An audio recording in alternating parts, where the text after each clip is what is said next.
We're going to try to do this in one take because I do not think that my phone can handle all of that space by doing multiple takes. So, hi, my name is Megan. Today we're going to be talking about inspiration, motivation, and grit and the difference between the three. So, a lot of people, when they go into writing, they want to know, how do you get inspired to write? What do I do if I feel like my idea isn't original?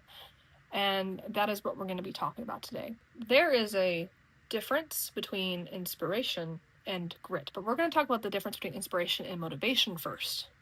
Inspiration is something that's a little more internal, while motivation is a little bit external. They're external forces. Inspiration is more of a feeling. It is described as to be on dictionary.com. It is described to be imbued with the spirit of wanting to do something, while motivation has more of those external factors such as, hey, you have to go to work because you have to get paid. That doesn't mean you're inspired to go to work. It just means that you are motivated to go to work because you get something out of it that you really need. So those are the differences, and you can be both inspired and motivated by the same thing, but there is a very distinct difference. So what does that have to do with writing? Well, you can feel the feeling of being inspired to work, but then you cannot have the motivation to do the work. But before we get into what inspiration has to do with writing, we have to talk about why inspiration is good for writing to begin with. And there are several reasons why. First, it gives you storytelling information.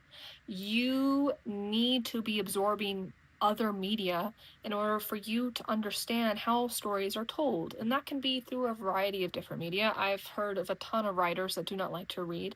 That's not me. I love reading. However, you can learn how to tell a story effectively through other mediums like podcasts, through movies, through video games. There's so many different ways to be inspired that can teach you the basic story structure that helps you improve upon your writing. That is one of the many reasons why being inspired by other media is super, super important. 2, it is also a wonderful way for you to take a break to absorb other people's content.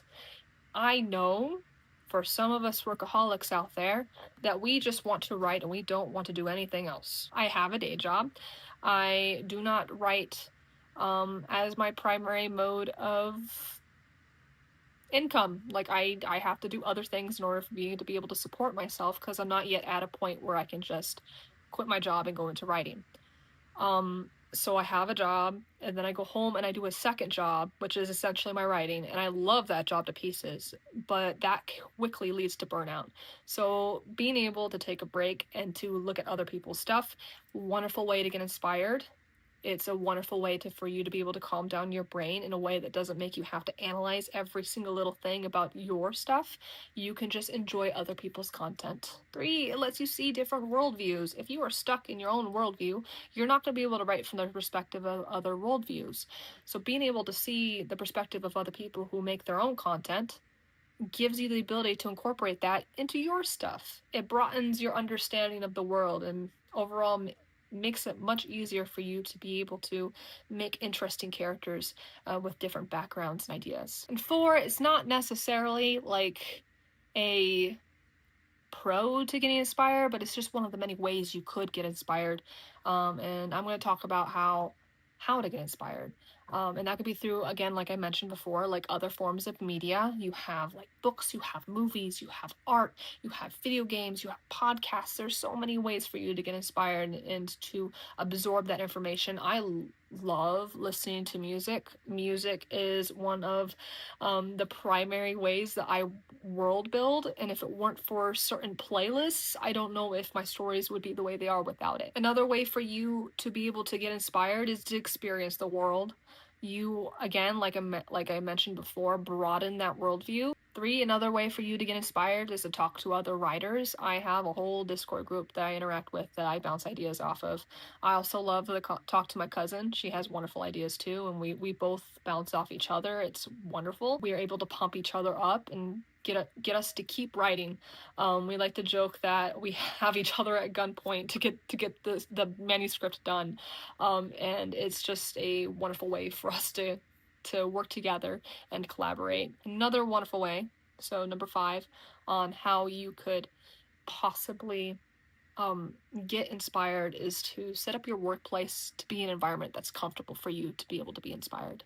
I think one of the best ways for you to do that is to set the music, get the atmosphere all up and going. I like to light a candle every now and then because it kind of sort of like it fills the room with a nice scent that can like keep me engaged. I love to leave the blinds open to let that sunlight in, and when it's raining I love opening the windows and stuff to get that like petrichor smell in. Also, clean your desk and take care of yourself. It's really hard for your brain to work effectively when you're exhausted, when your desk is covered with stuff, and I'm very guilty of that. I constantly have to clean my area in order for me to be able to write productively. Um, but it definitely declutters your brain. It helps you a lot. So now that we just talked about the pros of being able to use inspiration and how to get inspiration and what it can do for you, what are some of the cons of accidentally mistaking inspiration for a lack of motivation or a lack of grit? I think that there are a ton of writers that like to use the excuse that they're not inspired to just simply not write. I think that using inspiration as an excuse not to write can also lead you to sometimes compare yourself to other writers. It could put you in this kind of sort of perfectionist setting. So how do we fix that? Well, you use grit. And the definition of grit is a high passion to a complete long-term goals. It's the perseverance of long-term goals. Grit is sitting down at your computer even when you don't feel like doing it, even when you just do not want to sit down and do it. And we will talk about creative blocks later because those do exist. I think that they're very rough. But if you only write when you're inspired and when you feel like when you're inspired, especially if you don't have deadlines, especially if there's no motivation to get it done, which again, those two are different things, you are very likely not going to complete it. You're going to sit down at the computer, you're going to restart it over and over and over again. You're never going to get a first draft done. You need that grit that will persevere beyond just regular inspiration. And there's this wonderful speaker, a TED Talk online that talks about grit, and it's wonderful. It's a really good video, and she goes into detail about how grit and perseverance can get you really far, and that includes your writing. And I'll provide a link below about it. It's a really good video. It really helped me with like my public speaking class, and really helped me in general with just getting stuff done. But you need to just set a time and day to just sit down and get it done, even when you don't feel like doing it. A very common misconception is that grit follows motivation, and that's just not the same thing. A lot of people fall into the pitfalls of going off and doing something that they say is just trying to find inspiration or trying to find motivation or research, and it's not research. It's just you being scared of tackling your own manuscript, which is not good. You want to be able to get stuff done. You want to be able to build those writing habits. In my opinion, inspiration is something that should be at the forefront before you even sit down to write. It has a place and it has a time, but it's not very useful when you are sitting down at the computer getting ready to type the next chapter. The way I like to think about it is, for all of you who are not insomniacs, I'm not talking about people who like genetically or biologically can't fall asleep, but for all those people out there who are like on their phones researching at 3 in the morning, how do I fall asleep? You're of course going to get articles of preventive measures like lower your screen time, don't eat before bed, don't do this and that. It's not very helpful in the moment, and it can be very frustrating in the moment, but those are steps that you got to take before you even sit down to go to sleep. And it's the same way with writing. You need to build those inspiration muscles before you even sit down to write. I think a lot of people also worry that when they absorb too much content, I think they worry that they are going to accidentally copy somebody else's work, which I think is understandable. You don't want to go word for word verbatim of someone's story. However, it's very impossible for you to copy somebody else's story when it actually genuinely comes from you, like coming from you. I'm not talking about like copy and paste or or using like other stuff.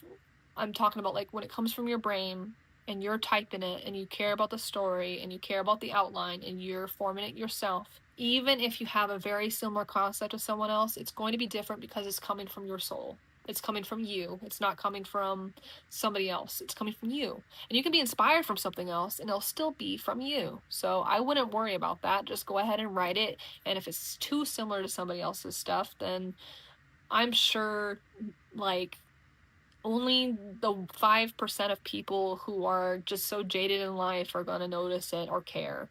And you are writing because you genuinely care and love the thing, hopefully. So just write it. So yeah, in summary, it is lovely to have inspiration. And I think that there are many reasons why inspiration is good. You can use it for a variety of different things. You can get it from a variety of different things. Inspiration is lovely, and I love when I tap into that energy because writing is so much easier with it. However, I think it is very important for us to remember that you're not going to have it all the time. Sometimes you just need to sit down and write, and we will talk about how to do that later. But yeah, that's all I have for you today. I hope you guys have a wonderful day and keep writing. Hi, thank you so much for watching the video. I have a newsletter now, and if you go down in the link below and you put in your email address, you'll get all sorts of goodies like character worksheets and outlines and resources that will help make your world very vivid and your characters interesting and help you tell a really good story. So go ahead, try it out. You're going to get access to updates, you're going to get access to short stories, you're going to get access to recommendations, all sorts of really cool stuff. So thank you so much for watching the video. I hope you have a wonderful day. Bye.